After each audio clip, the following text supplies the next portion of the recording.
Hi friends, Nick here, and today I'm going to talk with you guys about 4 different genera of houseplants that do particularly well when in low light situations, just like I am in right now. So I'm going to start off with everybody's favorite, Sansevieria. A lot of the plants in this genus are commonly called snake plants, as you can see why with their funny little leaves.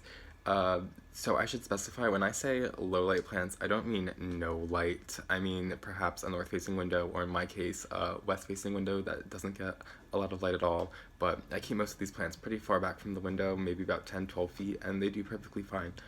As I mentioned, snake plants are low light plants, and they don't like a lot of water, which is something that is the way to kill all these low light plants. Too much water.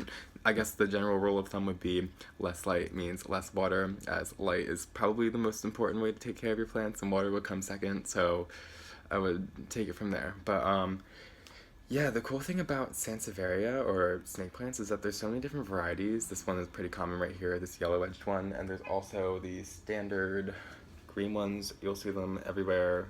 This one's kind of funky because I've had it for like 3 or 4 years now. But there's a bunch of different varieties that are very interesting, even in the ones that are the Sansevieria trifasciata, which is like this Sansevieria trifasciata moonshine with these very interesting ghostly colored leaves, and also a different species, this one, Sansevieria cylindrica, a very coveted houseplant in the houseplant community. Um, Sorry about my cat. But yes, very pretty plant, very interesting, more so. And with snake plants, as I said, they don't like a lot of water. I would let them stay dry for maybe a week or two before you even consider watering them, especially this time of year in the winter. In the summer, you could probably get away with watering them a little bit more, but they'll definitely rot if you are giving them too much water. They store a lot of water in their succulent leaves, so that's their trick to how they stay alive without a lot of water and a lot of light. So yeah, we're gonna move on to another favorite. This one I don't talk about very often, but it's a very common one. Oh, this is a little hefty. This is a ZZ plant.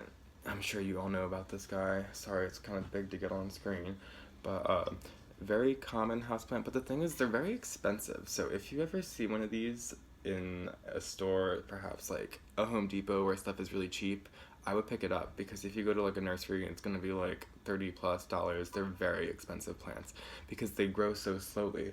I would assume that even though it's probably grown in Florida or something where they grow year round, but it's still probably got a number of years to it, and they're generally small plants, so you can see it just put off these for me. They're still growing, and there's a bunch of, I don't know if you can see in there, it's gonna be hard to sift through, but a bunch of new shoots coming up, at least 5 or 6. But yeah, this plant is known to be very carefree, and actually they don't like watering, and I've killed one before by watering it just a little too much. Definitely err on underwatering. As I said, with most low light plants, less water is more. And these plants have very pretty shiny leaves. I'm gonna try to turn it. But yeah, oh, I can't get a good angle of this. But yeah, the leaves are very shiny, very pretty, and they also store a lot of leaves or water in their leaves, but not just that, but in their tubers at their base, these like potato-like things that are in the soil that you'll notice. And that's where they store all their water. And that being said, you only want to water these like once every like 2, maybe 3 months. Like they really don't like a lot of water. If you have it in a very bright situation that it's been acclimated to, I'd say maybe you could water a little bit more. But I haven't watered this guy since November, and it's January, and I probably will not be watering him until February or March. Alrighty, moving on. Alright, so the next genus of houseplants I'm going to talk about is Dracaena right here. I personally feel that Dracaena are kind of losing their popularity over the whole boom of Pilea peperomioides and maidenhair ferns and all that jazz, but nonetheless, it's still a very hardy plant, very good for low light situations, and they're generally really cheap, which is really important to me because I don't have a lot of money. But very pretty plant. Sorry about my cat. Grows really well in low light, and they grow from a base. I mean, these kinds of Dracaena, like Dracaena marginata and Dracaena fragrans and all those kinds, grow from a base, and they leave these beautiful markings as they grow. As the leaves fall off, the bottom leaves will yellow, they'll fall off, and they'll leave one of these slash markings. Very pretty. It forms a trunk. It gets woody. It's kind of woody down here. It's kind of hard to tell, but it'll build its way up, and then eventually it'll be like a little tree. They're often grown to look like trees. In the store, you'll see them tall with like 3 or 4 stalks, and they'll be like ranging in heights, or they'll be braided, and people often mistake them. Are you okay? Oh my gosh, sorry, my cat's freaking out. They'll often be mistaken for palm trees by a lot of novice gardeners. But there's a lot of other kinds of Dracaena. I often talk about Dracaena succulosa, or hi, gold dust Dracaena. Very underrated houseplant, in my opinion. I talk about that a lot, but I've had one for years. Here, I'll show it to you. This one I've had since like 2015 at the latest, and it is just, this is what a mature one, they're still small, you know, as they mature, but a lot different than the other Dracaena you see. But this one is definitely the most low maintenance Dracaena that I own. It grows new leaves like once every 6 months, not very often. In the growing season, it'll grow and put out like 2 sets of leaves the whole time, but only needs water like once a month. In fact, if I water more than that, the leaves at the bottom will yellow. So I don't know, it's just telling me, leave me alone. I like neglect. But that's cool. I just got a new one, as you might have saw in my houseplant haul video that I just uploaded recently. And it's a little beauty, and it'll stay a little beauty because it's not going to grow very quickly at all. Yay. These plants, the other ones, so I said that the Dracaena circulosa likes to be watered like once every month or 2.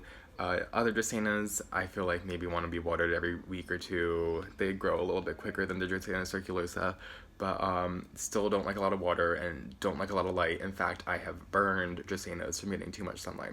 So keep that in mind. Alright, and the last houseplant I'm going to talk about, or genus of houseplants I'm going to talk about, is one of my favorites actually, and I don't talk about these ones a lot, but they're Calathea. And Calathea, to me, at first, were really scary. I always heard that Calathea were really tough to take care of, and people would get them and they just die immediately, and I'd be like, I don't want to get something that's going to die on me. But so the story goes that I was at a local houseplant shop, and I found this Calathea Freddy, and I thought it was adorable. I couldn't live without it, so I bought it. I had no idea what it was, and I looked up online. I was trying to figure out what it was, and when I found out it was a Calathea, I was like, oh crap, this thing is gonna die on me. And I did my research, and I learned that they like to be moist, so that's good for the heavy-handed, and they don't like to be watered with water that contains fluoride, although I just let my water sit out overnight. They would recommend you using distilled water or filtered water, but I just let it sit out overnight. Sometimes I don't even do that, but they say they'll get brown tips. Mine are barely getting brown tips. It doesn't really bother me, but yeah, Calathea are known to be finicky plants, mostly because they like to stay moist, as I said, but also they like humidity, so I keep a humidifier going mostly at all times in the winter just because the heat's going. In the summer they're fine. But they're known for their beautiful foliage, if I didn't say that already, and I had one more thing to say. I would consider this one, the Calathea Freddy, as well as this Calathea Rosiopicta, to be the 2 easiest that I've grown. I've grown the White Fusion and the Lancifolia, and the Lancifolia is not hard to grow, but the Calathea White Fusion is a challenge. But a very pretty plant nonetheless. There's so many different types of Calathea. If I ever see a new one, I always have to buy it because they're just so pretty.